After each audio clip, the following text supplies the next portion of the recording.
तो भाई लोग आज हम बात करने वाले हैं लोकिज्म के चैप्टर नंबर 364 के बारे में। तो चैनल को सब्सक्राइब और वीडियो को लाइक जरूर से कर देना ताकि आगे आने वाली वीडियोस आप मिस ना कर सको। आज की वीडियो की शुरुआत में हम देखते हैं हडसन और क्रेजी डैनियल की फाइट चल रही होती है और डैनियल ने हडसन के पिछवाड़े में बेल्टे ही बेल्टे बजाई होती हैं। अभी डैनियल हडसन के बेल्टे बजाते हुए बोल रहा होता है, ओए जरा दोबारा बोलियो, तू क्या बोल रहा था? हडसन बोल रहा होता है, कितना बड़ा हरामजादा है ये। अभी हडसन के पिछवाड़े में बेल्ट बजाने के बाद जो डैनियल होता है अभी हडसन के आगे से उसे बेल्टे मार रहा होता है और कहता है, कोई इंसान जो काम करने के काबिल नहीं है वो क्या बोलता है, वो चार बड़ी गैंग्स को आपस में मिलाएगा? ऐसा तो मैं भी नहीं कर सका और तुझ जैसा ढक्कन ये करेगा। अभी तक हडसन डैनियल के हमलों को ब्लॉक कर रहा होता है, तभी अचानक से हडसन डैनियल के ऊपर एक मुक्का मारता है, लेकिन डैनियल हडसन के मुक्के को डॉज करके हडसन के हाथ में ही बेल्ट मार देता है। हडसन के कभी हाथ में बेल्ट पड़ रही होती है तो कभी पैर में। बेल्ट खाते खाते जो हडसन होता है डैनियल को मारने की बहुत ज्यादा कोशिश करता है, लेकिन डैनियल हडसन के सारे अटैक डॉज कर रहा होता है। डैनियल से पीटने के बाद जो हडसन होता है कहता है, वो आ रहे हैं। डैनियल कहता है, क्या क्या कहा तूने? इसके बाद हमें एक पुराना सीन दिखाया जाता है जब हडसन किसी से कॉल पे बात कर रहा होता है। हडसन कहता है, सर ये मैं बोल रहा हूँ। और जिस बंदे से हडसन अभी बात कर रहा होता है वो अपनी सिगार काटते हुए कहता है, ओ हडसन, मैंने सुना है तुम सियोल चले गए हो, क्या तुम्हारा काम वहाँ पे सही चल रहा है? हडसन कहता है, जी सर काम सही से चल रहा है, पर उससे भी ज्यादा कुछ ऐसा है जो मैं आपको बताना चाहता हूँ। कॉल वाला बंदा कहता है, क्या मुझे बताना चाहते हो? तुम्हें जो कुछ भी बोलना है बेझिझक बोलो हडसन। हडसन कहता है, सर मुझे लगता है यहाँ पे जेम्स ली आ सकता है। कॉल वाला बंदा कहता है, हडसन अगर ये मजाक भले ही तुम भी कर रहे हो तो तुम इससे काफी मुसीबत में पड़ सकते हो। हडसन कहता है, सर ये मजाक नहीं है, दरअसल हम यहाँ पे अभी जेम्स ली का नाम इस्तेमाल कर रहे हैं और हमारी वजह से जेम्स ली का नाम ज्यादा फैले ना, तो इसलिए हो सकता है कि वो यहाँ पे खुद आए। कॉल वाला बंदा मुंह में सिगार रखता है और कहता है, ठीक है तो मैं अब चलता हूँ। हडसन कहता है, ठीक है सर, हम किंग के स्वागत के लिए तैयार रहेंगे। और किंग से जो हडसन होता है उसका मतलब उसी से होता है जिससे वो बात कर रहा होता है। अभी हम देखते हैं एक कार को जो इसी तरफ के लिए निकल गई होती है और प्रेजेंट मोमेंट में जो डैनियल होता है हडसन के बेल्टे ही बेल्टे बजाया जा रहा होता है और हडसन बहुत ही ज्यादा सीरियस होकर कहता है, किंग आ रहे हैं। लेकिन डैनियल बेल्टे बजाते बजाते कहता है, आखिर तो क्या बात कर रहा है साले, क्या तेरे पेरेंट्स यहाँ पे आ रहे हैं? लेकिन हडसन डैनियल की बेल्ट पकड़ लेता है और उसे अपनी तरफ खींच के कहता है, यहाँ पे एंशन के किंग आ रहे हैं, मैं उन्हें ये सारा ड्रामा देखने नहीं दे सकता। और हडसन एक घुमा के मुक्का मारता है डैनियल के मुंह पे और इस एक मुक्के से जो डैनियल होता है सीधा दीवार पे जाके लगता है और दीवार का यहाँ पे जो हाल हुआ है उसे देख के हमें साफ पता चल रहा है ये मुक्का कितना ज्यादा पावरफुल था। हडसन कहता है, साले हरामजादे, मेरे सामने चालाकियां करने की तेरी हिम्मत कैसे हुई? हडसन अपनी टी शर्ट फाड़ते हुए कहता है, मैं हूँ हडसन अहान एंशन से, अब तू थोड़ा सीरियस होके फाइट कर क्योंकि मैं भी सीरियस होने वाला हूँ। लेकिन जो क्रेजी डैनियल होता है उसके चेहरे में कभी भी सीरियसनेस नहीं आती। डैनियल उछल के हडसन के एक मुक्का मारने के लिए आता है और एक स्माइल के साथ कहता है, अगर मैं सीरियस हुआ तो तुम मर जाएगा। इसके बाद सीन शिफ्ट होता है और हम देखते हैं एंशन का एक पुराना सीन। इस वक्त जो चैनिंग होता है एक शरीफ बंदे को परेशान कर रहा होता है और साथ ही साथ में चैनिंग ने उसके फेस में कुछ टैटू भी बना दिए होते हैं। चैनिंग इस बंदे को कहता है, तू जानना चाहता है तेरी गलती क्या है? असल में तेरी कोई भी गलती नहीं है क्योंकि वो तो मैं हूँ जो यहाँ पे कुछ गलत कर रहा है। और चैनिंग एक रैपट मारता है इस बंदे के गाल में। चैनिंग कहता है, जब तू यहाँ स्कूल से पास आउट हो जाएगा तो तू मुझे भूल जाएगा है ना, लेकिन मैं उम्मीद करता हूँ तू मुझे हमेशा याद रखे अपनी जिंदगी में और इसीलिए मेरे पास एक मजेदार सा प्लान है। मुझे लगता है जो मैं तेरे शरीर में बहुत सारे टैटू बनाऊंगा वो कभी भी मिटेंगे नहीं और इस तरह से तू मुझे अपनी पूरी जिंदगी भर याद रखेगा। अभी हमें चैनिंग की वॉइस ओवर आती है, मैं बहुत ज्यादा बोर हो रहा था इसलिए मैं बिना मतलब के लोगों को परेशान किया करता था, बिना मतलब के स्टूडेंट्स को मारा करता था, ये सोच के कि वो लोग मुझे कभी भी भूलेंगे नहीं। लेकिन वक्त एक ऐसी चीज है जो इंसान के सारे जख्मों को भर देती है। लेकिन मैं चाहता हूँ मैंने जितने भी लोगों को परेशान करा है वो सब के सब मुझे याद रखें। मैं चाहता हूँ वो सारे के सारे लोग मुझे पूरी जिंदगी भर याद रखें और इसीलिए जो चैनिंग होता है लोगों के शरीर में टैटू बना देता है। अभी हम प्रेजेंट मोमेंट में देखते हैं जो चैनिंग होता है वो वास्को के सामने खड़ा होता है। चैनिंग वास्को के ऊपर टैटू पेन से एक हमला करते हुए कहता है, मैं चाहता हूँ तू भी मुझे हमेशा याद रखे। मैंने सुना है तू बर्ड नकल का लीडर है, तू सच में बाकियों से काफी अलग है। तू जरूर काफी ज्यादा नाराज होगा क्योंकि तेरे जितने भी मेंबर हैं वो एक नंबर के ढक्कन हैं। इसके बाद चैनिंग वास्को के शरीर में और भी ज्यादा निशान बनाने लगता है और बोल रहा होता है, तू इतने सारे ढक्कनों को इकट्ठा करके अपनी एक गैंग बना रहा है और उन बेवकूफों की भीड़ को जमा करके तू उसको एक गैंग कहता है। अभी चैनिंग ने वास्को के ऊपर काफी बार टैटू पेन चला दिया होता है लेकिन वास्को कुछ भी नहीं बोल रहा होता। इसके बाद चैनिंग वास्को के बाल पकड़ता है और कहता है, तो इतने सारे बेवकूफों को जमा करके अपनी एक गैंग चला रहा है, तो सच में परेशान हो जाता होगा, है ना। और चैनिंग वास्को के पेट में भी टैटो मशीन चलाते हुए कहता है, तो शुरुआत करते हैं उस जे स्पार्क से। क्या तेरी गैंग में एक अकेला वही ढक्कन है? अरे एक मिनट, तभी तो मैं बोलूं, कुछ तो अजीब सा लग रहा है मुझे। मेरी टैटो मशीन में तो इंक ही नहीं है। इसके बाद चैनिंग इंक रिफिल करता है और कहता है, तो क्या अब तू तैयार है? ये कभी भी मिटने नहीं वाले। वास्को अभी सीरियस होकर कहता है, ये बात मैं भी जानता हूँ कि बर्ड नकल कमजोर है, लेकिन कोई बात नहीं। तभी जो चैनिंग होता है टैटो पेन से वास्को के ऊपर एक और अटैक करते हुए कहता है, अबे साल है, आखिर तू क्या बोल रहा है? और अभी वास्को को कुछ पुराने पल याद आ रहे होते हैं जब जेस और बाकी के गैंग मेंबर वास्को को बोलते हैं, वास्को भाई हमें माफ कर दो। वास्को कहता है,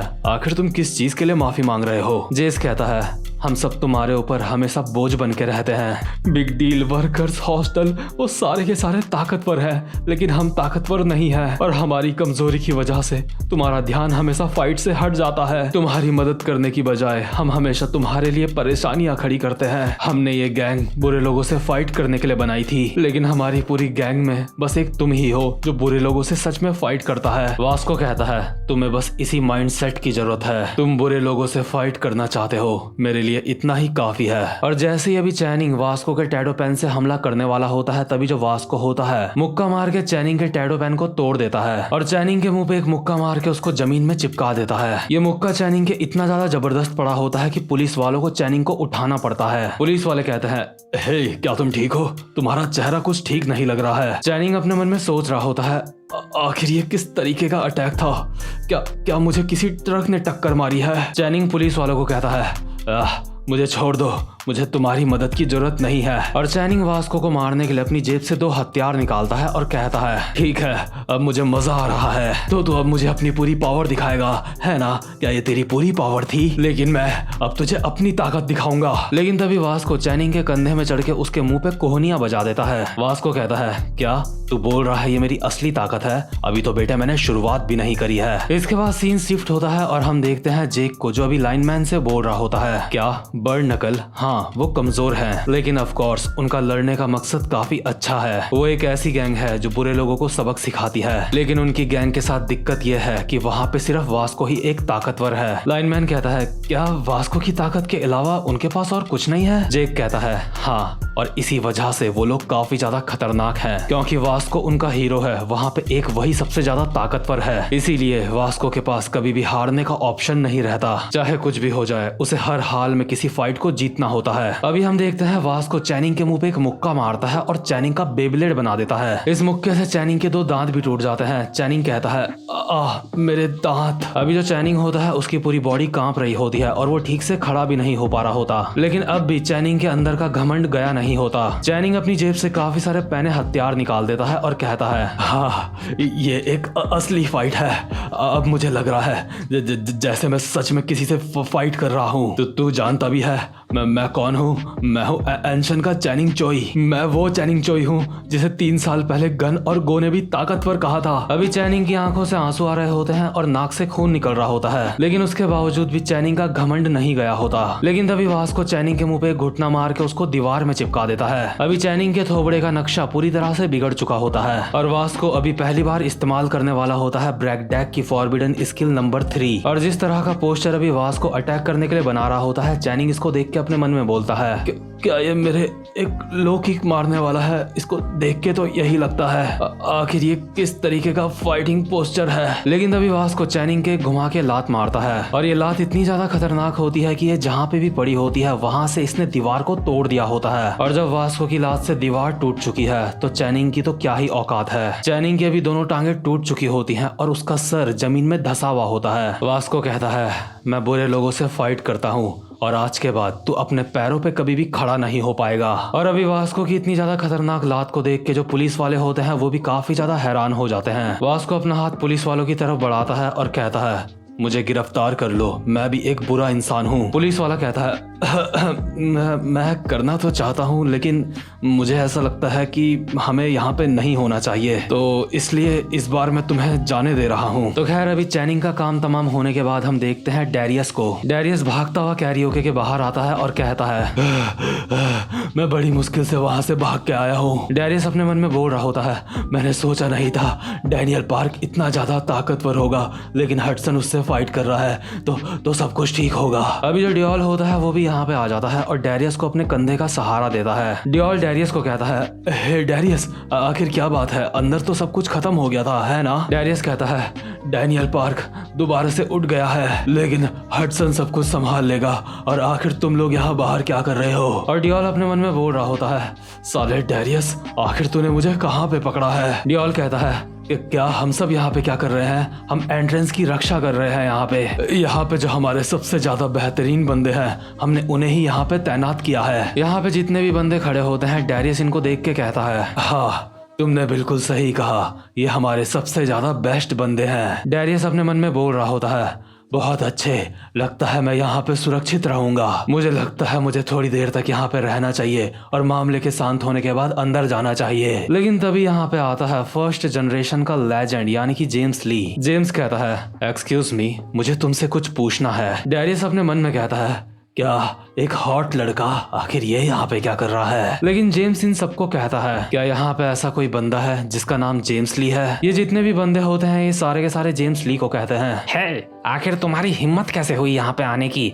और अपने हाथ अपनी जेब से बाहर निकालो, आखिर तुम किस तरह के बेवकूफ हो, क्या तुम जानते भी हो कि हम कौन हैं? लेकिन जो डैरियस होता है उसकी नीयत जेम्स को देख के फिसल जाती है। हालांकि जो हमारा डीजी यानी कि जेम्स ली होता है उसने भी अपने चेहरे पे मास्क पहना होता है। डैरियस कहता है, रुक जाओ, उसको कुछ मत करना, ये बहुत ही अच्छा लड़का लग रहा है मुझे, इसके मुंह पे मुक्का मत मारना और इसके सारे कपड़े निकाल के उसको मेरे पास लेके आओ, लगता है आज जरूर मेरा बर्थडे है, मेरी किस्मत काफी ज्यादा अच्छी है। अभी जो एंट्रेंस में बंदे खड़े होते हैं उनमें से एक डीजी को कहता है, तुमने ये सुना ना, क्या तुम अच्छे से फाइट कर लेते हो? क्योंकि हम लोग काफी ज्यादा फाइट करते हैं। डीजी कहता है, मुझे तो लगा था मैं बातों से सब कुछ हैंडल कर लूंगा, लेकिन मुझे लगता है मुझे फर्स्ट जनरेशन वाले स्टाइल से ही सब कुछ निपटाना पड़ेगा। और भाई लोग फर्स्ट जनरेशन का स्टाइल होता है फुल दरिंदगी, क्योंकि फर्स्ट जनरेशन कहलाती है जनरेशन ऑफ वॉर, और उस जनरेशन का लेजेंड अभी इन सारे छपरियों के सामने खड़ा है। भाई लोग जेम्स ली एक ऐसा लेजेंड है जो लेजेंड्स को भी मारने का दम रखता है। तो खैर इसी के साथ ये वाला चैप्टर यहीं पे खत्म होता है। उम्मीद करता हूँ कि आपको आज की वीडियो भी अच्छी लगी हो, और अगर आप चैनल पे पहली बार आए हो तो चैनल को सब्सक्राइब और वीडियो को लाइक जरूर से कर लेना। अब मैं मिलूंगा आपसे अपनी नेक्स्ट वीडियो में, तब तक के लिए गुड बाय।